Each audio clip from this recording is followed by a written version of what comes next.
వచ్చేసింది ఆది శ్రావణం షాపింగ్ అంతటికి అతిపెద్ద కేజీ సేల్ తో పాటు up to 61% of 1+1 offers, combo offers ఇంకా మరెన్నో. CMR shopping mall. కాళేశ్వరం నుండి అన్నపూర్ణ సాగర్, రంగనాయక సాగర్, మల్లన్న సాగర్, కొండపోచమ్మ సాగర్ రిజర్వాయర్లలోకి గోదావరి నీళ్లు విడుదల చేయాలని డిమాండ్ చేస్తూ సిద్దిపేట రైతులతో కలిసి బీఆర్ఎస్ పార్టీ పాదయాత్ర చేపట్టింది. అన్నపూర్ణ సాగర్ నుండి రంగనాయక సాగర్ వరకు సుమారు 20 కిలోమీటర్ల దూరం రైతులతో కలిసి బీఆర్ఎస్ నాయకులు పాదయాత్ర చేపట్టారు. సిద్దిపేట నియోజకవర్గంలోని సిద్దిపేట, చిన్నకోడూరు, నంగనూరు, సిద్దిపేట రూరల్, సిద్దిపేట అర్బన్ మండలాలకు చెందిన రైతులు, బీఆర్ఎస్ పార్టీ నాయకులు పెద్ద ఎత్తున పాల్గొన్నారు.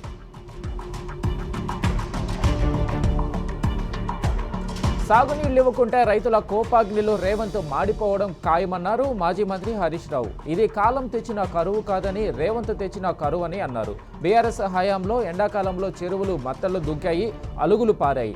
బ్రహ్మాండంగా రైతులు 2 పంటలు పండించుకొని బతికారని హరీష్ రావు అన్నారు. కేసీఆర్కు మంచి పేరు వస్తుందని కాళేశ్వరం ప్రాజెక్టును పడవ పెడుతున్నాడని మండిపడ్డారు. రైతులకు సాగునీరు ఇవ్వకపోతే సకల దేవుళ్ల ఆగ్రహానికి గురై రేవంత్ మాడి మసైపోతాడని అన్నారు. పాలకుడే పాపం చేస్తే దేశానికి, ఆ రాష్ట్రానికి అరిష్టమన్నారు. చివరికి రేవంత్ రెడ్డికి హిట్లర్కు పట్టిన గతే పడుతుందన్నారు. రేవంత్ పాలనలో రైతులు మళ్లీ రోడ్డున పడ్డారని ఫైర్ అయ్యారు ఎమ్మెల్సీ దేశపతి శ్రీనివాస్. ఆత్మహత్యల తెలంగాణను కేసీఆర్ అన్నపూర్ణగా మార్చారని కొనియాడారు దేశపతి. కాళేశ్వరాన్ని కూలేశ్వరం అంటున్న రేవంత్ రెడ్డి ఓ కుల్లేశ్వర్ అని ఫైర్ అయ్యారు. రేవంత్ పాలనలో తెలంగాణ నదులు ఆంధ్రాకు, నిధులు ఢిల్లీకి పోతున్నాయని మండిపడ్డారు దేశపతి శ్రీనివాస్.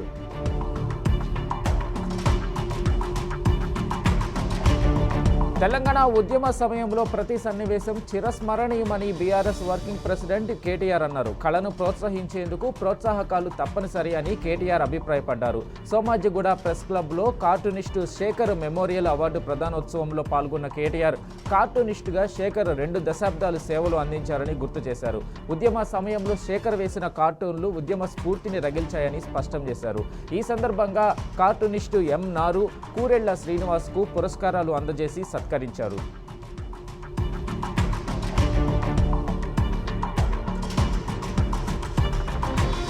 వర్షాలు లేక రైతులు అల్లాడిపోతున్నారని, ఈ తరుణంలో కాళేశ్వరం ప్రాజెక్టును నీటితో నింపాల్సిన అవసరం ఉందన్నారు బీఆర్ఎస్ ప్రధాన కార్యదర్శి టి జీవన్ రెడ్డి.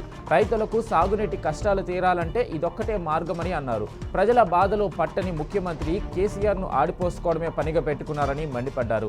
రేవంత్ రెడ్డి ఓ పనికిమాలిన ముఖ్యమంత్రిగా చరిత్రలో నిలిచిపోతాడని జీవన్ రెడ్డి అన్నారు.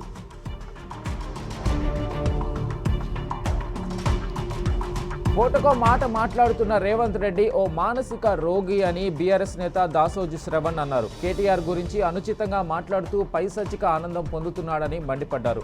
ఒక మూర్ఖుడిని ముఖ్యమంత్రిగా చూడాల్సిన పరిస్థితి దాపురించిందని దాసోజు ఆగ్రహం వ్యక్తం చేశారు. మళ్లీ జీవితంలో రేవంత్ రెడ్డి ముఖ్యమంత్రి కాలేడన్నారు. 50 కోట్లతో పీసీసీ పదవి కొనుక్కున్నారని, గతంలో కోమటిరెడ్డి వెంకటరెడ్డి అన్న మాటకు ఇప్పటి వరకు సమాధానం లేదని అన్నారు దాసోజు శ్రవణ్.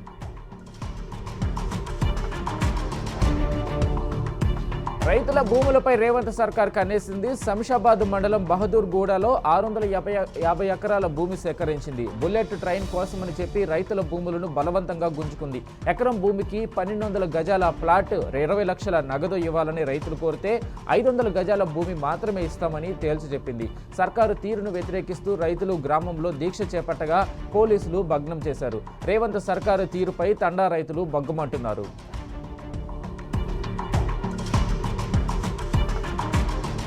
బహదూర్గూడ రైతులపై అడ్డమైన కేసులని నమోదు చేశారు పోలీసులు. శంషాబాద్ పోలీస్ స్టేషన్లో ఎఫ్ఐఆర్ నమోదు చేశారు. మహిళా ఎస్ఐ వనజ ఇచ్చిన ఫిర్యాదు మేరకు శంషాబాద్ రూరల్ పోలీసులు కేసు బుక్ చేశారు. ప్రభుత్వ భూమికి రక్షణ కల్పిస్తున్న పోలీసులపై దాడులు చేశారంటూ మహిళా ఎస్ఐ వనజ ఫిర్యాదులో పేర్కొన్నారు. కుర్చీలు, రాళ్లు విసిరి పోలీసులను అడ్డుకున్నారని ఆరోపించారు. పోలీసుల కళ్లల్లో కారం చల్లి విధులకు ఆటంకం కలిగించినట్లు ఎఫ్ఐఆర్లో రాశారు. మొత్తం 8 మంది రైతులపై కేసులు నమోదయ్యాయి. తమ భూములు లాక్కుంటూ తిరిగి తమపైనే కేసులు పెట్టడమేంటని బహదూర్గూడ రైతులు తీవ్రంగా మండిపడుతున్నారు.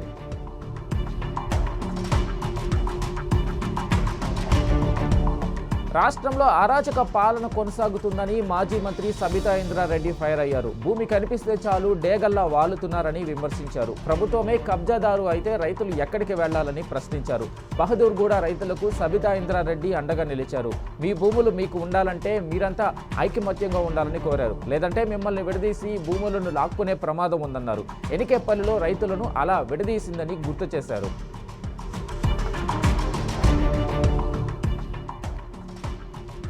కాంగ్రెస్ ప్రభుత్వం వచ్చాక ఎక్కడైనా 1 ఎకరం భూమి ఇచ్చిందా, 1 ఇల్లు కట్టించిందా అని ప్రశ్నించారు బీఆర్ఎస్ నేత పట్లోళ్ల కార్తిక్ రెడ్డి. ఎమ్మెల్యే ప్రకాష్ గౌడ్ సుల్తాన్పల్లిలో 150 ఎకరాల భూమిని కబ్జా చేయలేదా అని నిలదీశారు. బహదూర్గూడ రైతులపై సర్కారుకు ఎందుకింత కక్ష అని మండిపడ్డారు. రైతుల భూములు గుంజుకుని ఉల్టా రైతులనే కబ్జాదారులు అంటారా అని ఫైర్ అయ్యారు. బహదూర్గూడ రైతుల పక్షాన బీఆర్ఎస్ కొట్లాడుతుందని కార్తిక్ రెడ్డి భరోసా ఇచ్చారు.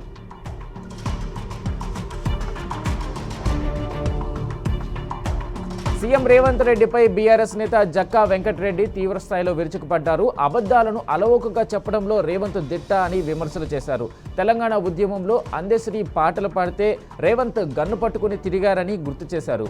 అందెశ్రీ రేవంత్ రెడ్డికి ఆత్మబంధు ఎలా అవుతాడని ప్రశ్నించారు. స్వార్థ రాజకీయాల కోసం అందెశ్రీని రేవంత్ వాడుకుంటున్నారని ఫైర్ అయ్యారు.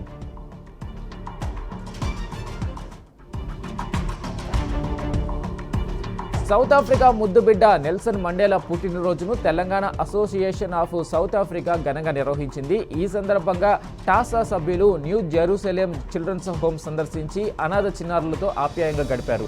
గత 10 ఏళ్లుగా న్యూ జెరూసలేం చిల్డ్రన్స్ హోమ్కు టాసా తనవంతుగా సహాయ కార్యక్రమాలు చేస్తుందని తెలిపారు. టాసా అధ్యక్షుడు మురళీ బండారు ఈ కార్యక్రమానికి హాజరైన భారత కాన్సులేట్ జనరల్ కోవేతన్ టాసా బృందాన్ని అభినందించారు.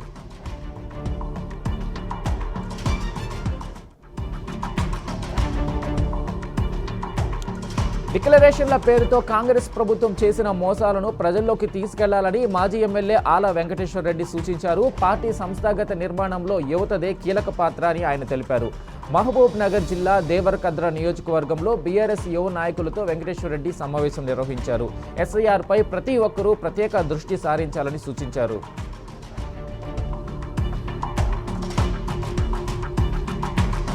కాంగ్రెస్ ప్రభుత్వం భేషజాలకు పోకుండా బీఆర్ఎస్ నిర్మించిన ప్రాజెక్టులని ఉపయోగిస్తే పాలమూరు జిల్లాకు సాగునీరు కరువు ఉండదని మాజీ మంత్రి శ్రీనివాస్ గౌడ్ అన్నారు.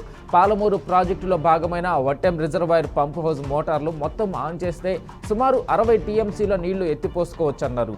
మహబూబ్ నగర్ జిల్లా కేంద్రంలోని ఓ ఫంక్షన్ హాల్లో పెండింగ్ ప్రాజెక్టుల సాధన జేఏసీ ఏర్పాటు చేసిన రౌండ్ టేబుల్ సమావేశానికి శ్రీనివాస్ గౌడ్ ముఖ్య అతిథిగా హాజరయ్యారు. వ్యవసాయమే ప్రతి ఒక్కరికి జీవనోపాధి కాబట్టి రాష్ట్ర ప్రభుత్వం రైతులను ఆదుకోవాలన్నారు.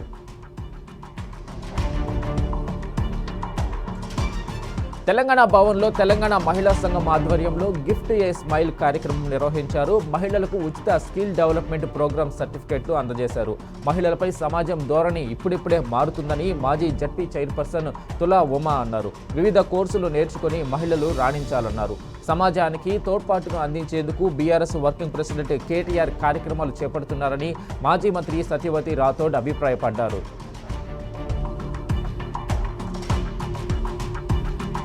జూబ్లీ హిల్స్ నియోజకవర్గంలో బీఆర్ఎస్ నేత రావుల శ్రీధర్ రెడ్డి ఆధ్వర్యంలో ఎస్ఐఆర్ ప్రక్రియపై అవగాహన కార్యక్రమం నిర్వహించారు. ఎస్ఐఆర్పై ప్రచారం కోసం ఏర్పాటు చేసిన ప్రచార రథాలను మాజీ మంత్రి బీఆర్ఎస్ హైదరాబాద్ జిల్లా సర్ ప్రక్రియ ఇన్ఛార్జి తలసాని శ్రీనివాస్ యాదవ్ జెండా ఊపి ప్రారంభించారు. జూబ్లీ హిల్స్ నియోజకవర్గంలో ఇప్పటికే బీఆర్ఎస్ పార్టీ ఆధ్వర్యంలో అన్ని డివిజన్లలో హెల్ప్ డెస్కులు ప్రారంభించామని చెప్పారు. స్థానిక పార్టీ బిఎల్ఏలు నాయకులు ప్రజలకు సహకరిస్తారని తెలిపారు.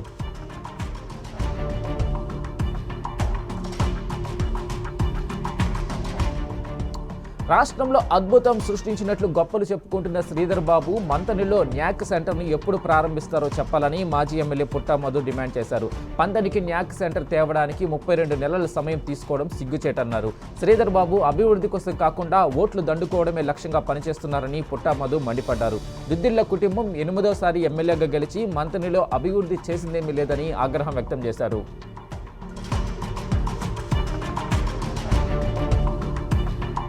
జోగులాంబ గద్వాల జిల్లా షేక్పల్లి గ్రామంలో వర్షాల కోసం రైతులు గ్రామస్తులు ప్రత్యేక పూజలు నిర్వహించారు. సకాలంలో వర్షాలు కురవకపోవడంతో సంప్రదాయ పద్ధతిలో వరుణ దేవుడిని ప్రార్థిస్తూ బీచుపల్లి కృష్ణానది నుంచి పవిత్ర జలాలను తీసుకెళ్లి గ్రామ దేవాలయాల్లో అభిషేకాలు చేశారు.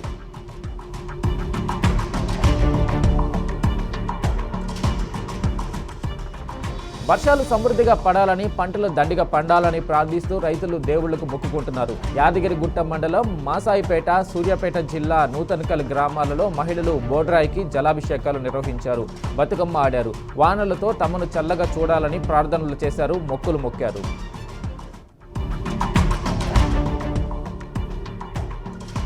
గోపాల్పూర్ చెరువు అభివృద్ధి పనుల పేరుతో కాంట్రాక్టర్ అక్రమ దందాలు చేస్తున్నాడని వరంగల్ 55 డివిజన్ బీఆర్ఎస్ అధ్యక్షుడు అటికం రవీందర్ ఆరోపించారు. భీమారంలో నిర్మిస్తున్న అభివృద్ధి పనికి గోపాల్పూర్ చెరువు నల్లమట్టిని పోసి నాసిరకం పనులు చేస్తున్నారన్నారు.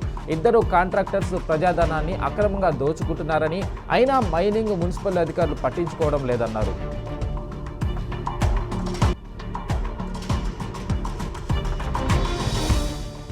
కాజీపేట కోచ్ ఫ్యాక్టరీలో స్థానికులకు 80% ఉద్యోగాలు ఇవ్వాలని మడికొండ నుండి కాజీపేట రైల్వే స్టేషన్ వరకు సిపిఐ ఆధ్వర్యంలో రైతులు శాంతియుత పాదయాత్ర చేపట్టారు. కోచ్ ఫ్యాక్టరీ నిర్మాణం కోసం తమ భూములను ఇచ్చి ఉపాధి కోల్పోయామని వాపోయారు. స్థానికంగా ఉన్న వారికి కోచ్ ఫ్యాక్టరీలో ఉద్యోగ అవకాశాలు కల్పించాలని డిమాండ్ చేశారు.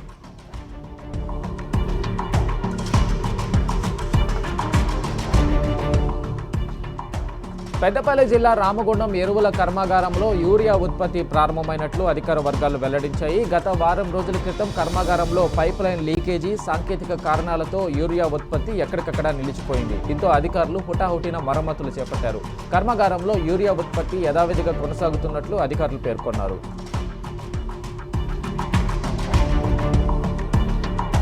రేణుకా సిమెంట్ ఫ్యాక్టరీ ఇష్యూ మరోసారి తెరపైకి వచ్చింది. ఆదిలాబాద్ జిల్లాలోని రామాయి గ్రామం వద్ద నిర్మించేందుకు కంపెనీ ప్రతినిధులు 7 ఏళ్ల కిందట రైతుల వద్ద భూములు కొన్నారు. ఆ తర్వాత పనులు చేపట్టకుండా పత్తా లేకుండా పోయారు. తాజాగా కంపెనీ మరో 300 ఎకరాల భూములు సేకరణకు సిద్ధమవుతున్నట్లు తెలుస్తుంది. దీంతో కొత్తగా భూములు ఇచ్చేది లేదంటూ రైతులు తేల్చి చెబుతున్నారు. కంపెనీ ప్రతినిధులు మాత్రం ఇంకొన్ని భూములు కావాలంటూ కొందరు రైతులకు నోటీసులు కూడా ఇచ్చారు. దీంతో రైతులు ఆదిలాబాద్ జిల్లా కలెక్టరేట్ ఎదుట ధర్నా చేపట్టారు.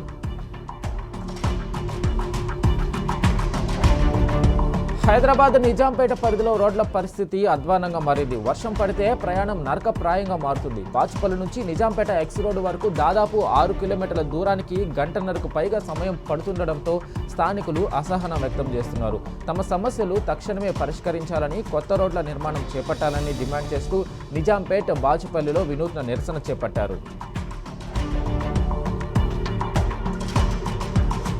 సికింద్రాబాద్ ఉజ్జయిని మహంకాళి అమ్మవారి ఆషాఢ బోనాల జాతరను అన్ని సంఘాల ప్రతినిధులతో కలిసి విజయవంతం చేద్దామని మాజీ మంత్రి తలసాని శ్రీనివాస్ యాదవ్ అన్నారు.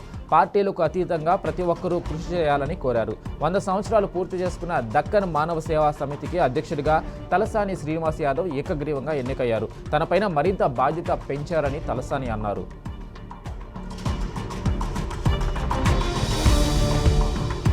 నగరంలో బోనాల సందడి మొదలైంది. గోల్కొండ జగదాంబిక అమ్మవారి ఆలయంలో ఆషాఢమాసం బోనాల వేడుకలు ప్రారంభమయ్యాయి. తెలంగాణ సంస్కృతి సంప్రదాయాలకు నిలువెత్తు ప్రతీక అయిన బోనాల జాతరకు గోల్కొండ కోట సర్వాంగ సుందరంగా ముస్తాబైంది. ఆషాఢ బోనాలలో మొదటగా గోల్కొండ కోటలోని జగదాంబిక మహంకాళి అమ్మవార్లకు తొలి బోనం సమర్పించారు. మొదట లంగర్ హౌస్ నుండి ఘటాల ఊరేగింపుతో గోల్కొండ బోనాల ఘట్టం మొదలైంది. ప్రతి గురువారం, ఆదివారం గోల్కొండ అమ్మవారికి మొత్తం 9 పూజలు నిర్వహిస్తారు. తొలి రోజు కావడం మొక్కులు చెల్లించుకునేందుకు గోల్కొండ కోటకు భక్తులు భారీగా తరలివచ్చారు. నిర్మల్ జిల్లా బైంసాలో గట్టుమైసమ్మ బోనాలను ఘనంగా నిర్వహించారు. పవిత్ర ఆషాఢ మాసం సందర్భంగా అమ్మవారికి బోనాలు సమర్పించి మొక్కులు చెల్లించుకున్నారు. ఈ వేడుకల్లో Mudhol MLA Ramarao Patel, Bhainsa municipal chairman Dattatri, కౌన్సిలర్లు తదితరులు పాల్గొన్నారు. వర్షాలు సమృద్ధిగా కురవాలని, పాడి పంటలు సమృద్ధిగా పండాలని, ప్రజలంతా సుఖ సంతోషంగా ఉండాలని వేడుకున్నారు. హరే కృష్ణ మూవ్మెంట్ వారు ఏర్పాటు చేసిన శ్రీ జగన్నాథ రథయాత్ర వైభవంగా జరిగింది. పెద్ద సంఖ్యలో భక్తులు పాల్గొని భక్తి, సాంప్రదాయ, సామాజిక సామరస్యాన్ని చాటి చెప్పారు. కోకాపేట ఇస్కాన్ స్థాపనాచార్యులు శ్రీల ప్రభుపాద రథయాత్ర ప్రారంభించారు. శ్రీ జగన్నాథ, బలదేవ, సుభద్ర విగ్రహాలున్న రథాన్ని భక్తులు లాగారు. కోకాపేట వీధుల గుండా సాగిన రథయాత్ర నార్సంగి హరే కృష్ణ హెరిటేజ్ టవర్ వద్ద ముగిసింది. ఖమ్మం జిల్లా మమతా మెడికల్ కాలేజీలో తెలంగాణ స్టేట్ 11వ ఆఫ్థమాలజికల్ కాన్ఫరెన్స్ స్తంభాద్రి ఐకాన్ 2026 ఘనంగా ప్రారంభమైంది. ఈ కార్యక్రమానికి ముఖ్య అతిథులుగా హాజరైన మాజీ మంత్రి పువ్వాడ అజయ్ కుమార్, మాజీ ఐఏఎస్ జయప్రకాష్ నారాయణ నేత్రదానం ప్రాముఖ్యతను వివరించారు. ఇలాంటి సదస్సు ద్వారా కొత్త వైద్య ఆవిష్కరణలు, చికిత్స విధానాలపై అవగాహన పెంపొందించుకునే అవకాశం ఉందన్నారు.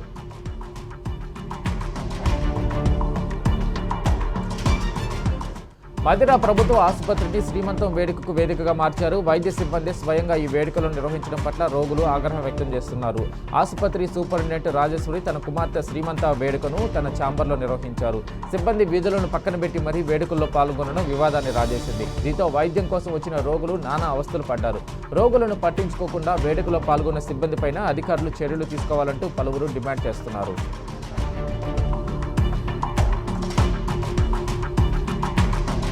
పెద్దపల్లి జిల్లాలో దొంగల ముఠా గుట్టు రట్టయింది. రామగుండం ప్రాంతంలో పలు దొంగతనాలకు పాల్పడుతున్న 7 ముఠా సభ్యులను పోలీసులు అరెస్టు చేశారు. వారి నుండి 2,40,000 రూపాయల నగదు, 11 గ్రాముల బంగారం, ఒక టీవీని స్వాధీనం చేసుకున్నట్లు గోదావరికని ఏసీపీ రమేష్ తెలిపారు. ప్రజలు తమ ఇంటి పరిసరాలలో సీసీ కెమెరాలు ఏర్పాటు చేసుకోవాలని సూచించారు.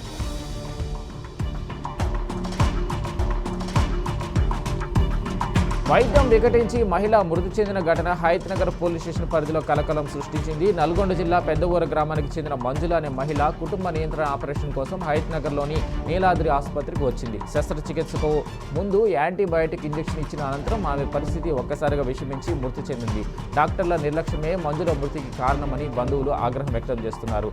ఆసుపత్రి ఎదుట మృతురాలి బంధువులు ఆందోళనకు దిగారు. ఘటనపై హయత్నగర్ పోలీసులు కేసు నమోదు చేసి దర్యాప్తు చేపట్టారు. పార్లమెంటు వర్షాకాల సమావేశాలు ఈరోజు ప్రారంభం కాబోతున్నాయి. ఈ సమావేశాల్లోనే పలు కీలక బిల్లులు సభ ముందుకు తెచ్చేందుకు అధికార బీజేపీ ప్రయత్నాలు చేస్తుంది. ఇందులో విదేశీ విరాళాల నియంత్రణ, ఇన్కమ్ ట్యాక్స్ చట్టాల సవరణ బిల్లుతో పాటు జనన మరణాల నమోదు చట్టంలో కొన్ని సవరణలు తీసుకొచ్చేందుకు రూపకల్పన జరుగుతుంది. సామాజిక పర్యావరణవేత్త సోనం వాంగ్చుక్ ఆమరణ నిరాహార దీక్ష, శివసేన, తృణమూల్ ఎంపీల అంశం సభను వేడెక్కించబోతున్నాయి.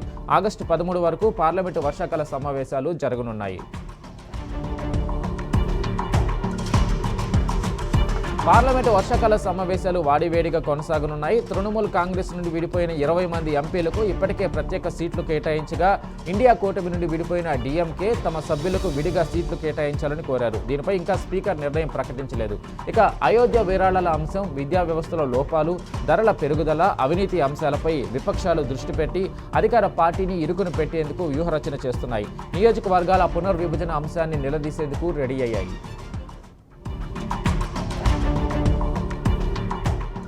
పార్లమెంటు వర్షాకాల సమావేశాల నేపథ్యంలో పార్లమెంటు అనెక్స్ భవనంలో కేంద్రం అఖిలపక్ష సమావేశాన్ని నిర్వహించింది. కేంద్ర మంత్రి రాజ్నాథ్ సింగ్ అధ్యక్షతన జరిగిన ఈ సమావేశానికి కేంద్ర మంత్రులు కిరణ్ రిజిజు, జేపీ నడ్డా, అర్జున్ రామ్ మేఘవాల్, మురళీధరన్, అనుప్రియ పాటిల్ సహా పలువురు పాల్గొన్నారు. బీఆర్ఎస్ తరపున తొలిసారి వద్దిరాజు రవిచంద్ర పాల్గొన్నారు. కాగా Congress, TMC, Samajwadi party, DMK, JMM, national conference పార్టీలు ఈ సమావేశం నుండి వాకౌట్ చేశాయి. పార్లమెంటు సమావేశాలు సజావుగా సాగేందుకు సహకరించాలని కేంద్రం అఖిలపక్షాన్ని కోరింది.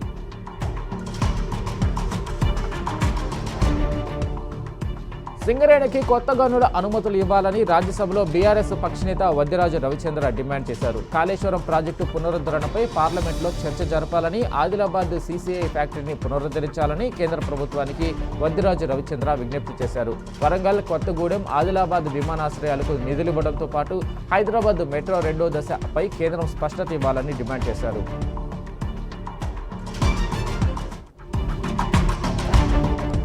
విద్యా వ్యవస్థలో లోపాలు, పేపర్ లీకేజీలు, అక్రమ నిర్బంధాలను వ్యతిరేకిస్తూ పార్లమెంటు మార్చి నిర్వహిస్తున్నట్లు సామాజిక పర్యావరణవేత్త సోనం వాంగ్చుక్ తెలిపారు. దీనిని 2వ స్వాతంత్ర పోరాటంగా ఆయన అభివర్ణించారు.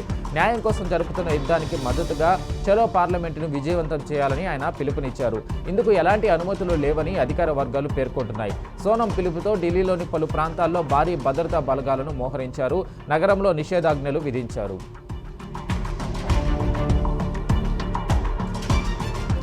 ప్రముఖ సామాజిక పర్యావరణవేత్త సోనం వాంగ్చుక్ను అక్రమంగా సఫ్దర్జంగ్ ఆసుపత్రిలో నిర్బంధించారని ఆయన భార్య గీతాంజలి ఆంగ్మో ఢిల్లీ హైకోర్టులో పిటిషన్ వేశారు. తన భర్తను వెంటనే ప్రైవేటు ఆసుపత్రికి తరలించేందుకు అనుమతి ఇవ్వాలని ఆమె అభ్యర్థించారు. ఆయనకు బయట ప్రపంచంతో సంబంధం లేకుండా చేశారని ఆరోపించారు. వ్యక్తిగత వైద్యులకు, న్యాయవాదులను కలిసేందుకు అనుమతి ఇవ్వాలని కోరారు. 21 రోజులుగా ఆమరణ దీక్ష చేస్తున్న ఆయన ఆసుపత్రిలో కూడా దీక్షను కొనసాగిస్తున్నారని చెప్పారు. సఫ్దర్జంగ్ ఆసుపత్రిలో ఆయనకు జరుగుతున్న చికిత్స పట్ల తమకు నమ్మకం లేదన్నారు.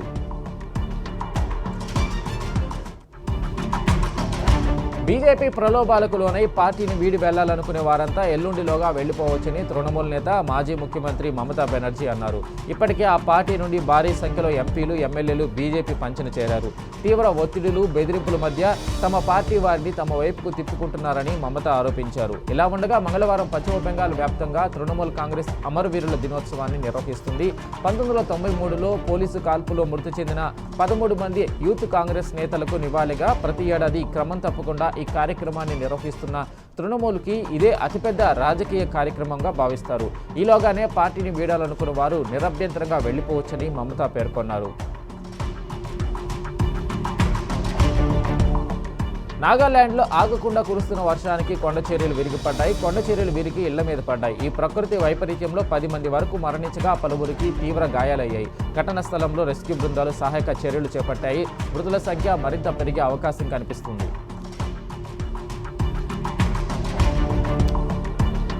జమ్మూ కాశ్మీర్లో కుండపోత వాన కుమ్మేస్తుంది. ఆగకుండా కురుస్తున్న వర్షానికి రాజౌరి, పూంచ్ జిల్లాలో మెరుపు వరదలు సంభవించాయి. వరద దాటికి ఇప్పటి వరకు 10 మంది మృతి చెందారు. పలువురు తీవ్రంగా గాయపడ్డారు. రాజౌరిలో నదులు పొంగి పొరలడంతో పలు ప్రాంతాల్లో వరద ముంచెత్తింది. వాహనాలు వరద ప్రవాహంలో కొట్టుకుపోయాయి. పూంచ్ జిల్లాలో పలు చోట్ల కొండ చర్యలు విరిగిపడగా సహాయక బృందాలు రంగంలోకి దిగాయి. బాధితులను సురక్షిత ప్రాంతాలకు తరలించాయి. వరదల వల్ల ప్రభుత్వ, ప్రైవేటు ఆస్తులకు భారీ నష్టం వాటిల్లినట్లు అధికారులు తెలిపారు.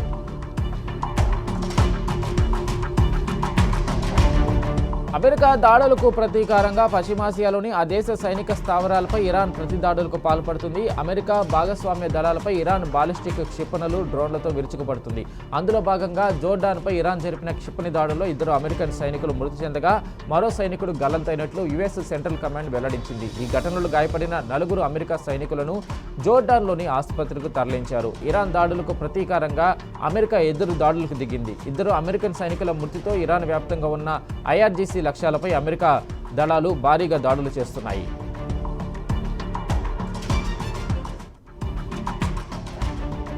ఇరాన్ సుప్రీం నాయకుడు మోస్తబా ఖమేనీ అమెరికాపై తీవ్రస్థాయిలో స్పందించారు. అమెరికా ఇరాన్పై ఈ విధంగానే దాడులు కొనసాగిస్తే మరిచిపోలేని గుణపాఠం నేర్పుతామని హెచ్చరించారు. ఖమేనీ చేసిన ఈ వ్యాఖ్యలు ప్రాంతీయ ఉద్రిక్తతలను మరింత పెంచాయి. ఈ నేపథ్యంలో నెల రోజుల క్రితం కుదిరిన తాత్కాలిక ఒప్పందాన్ని నిలిపేస్తున్నట్లు ఇరాన్ ప్రకటించింది. దాంతో ప్రపంచ ఇంధన సరఫరాలో కీలకమైన హర్ముజ్ జలసంధి ప్రాంతంలో కూడా ఉద్రిక్తతలు పెరుగుతున్నాయి. స్టార్ షట్లర్ పివి సింధు సరికొత్త చరిత్ర సృష్టించింది. జపాన్ ఓపెన్ సూపర్ 750 టైటిల్ విజేతగా నిలిచింది. ఫైనల్లో జపాన్కు చెందిన స్టార్ ప్లేయర్ యమగుచిపై వరుస గేముల్లో సింధు గెలిచింది. ఆరంభం నుంచి ఆధిపత్యం ప్రదర్శించిన సింధు 21-17, 21-17 తేడాతో యమగుచిని ఓడించింది. ప్రత్యర్థికి ఏమాత్రం అవకాశం ఇవ్వకుండా మ్యాచ్ను 50 నిమిషాల్లోనే ముగించింది.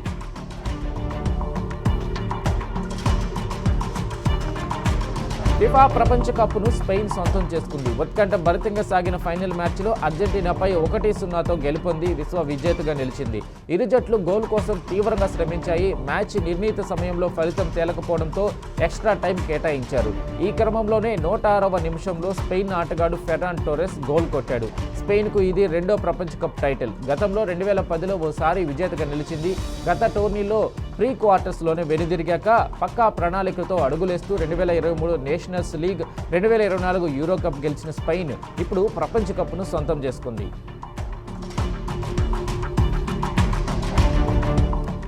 భారత్తో 3 వన్డేల సిరీస్కు ఇంగ్లాండ్ 2-1 తేడాతో కైవసం చేసుకుంది. 3వ వన్డేలో ఆతిథ్య ఇంగ్లాండ్ 27 పరుగుల తేడాతో విజయం సాధించింది. తొలుత బ్యాటింగ్ చేసిన ఇంగ్లీష్ జట్టు 3 వికెట్ల నష్టానికి 327 పరుగులు చేసింది. వన్డేల్లో భారత్పై ఇంగ్లాండ్కు ఇదే అత్యధిక స్కోరు.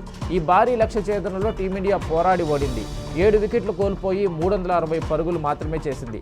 రోహిత్ శర్మ 138, కెప్టెన్ శుభమన్ గిల్ 77, విరాట్ కోహ్లీ 66 పరుగులు చేశారు.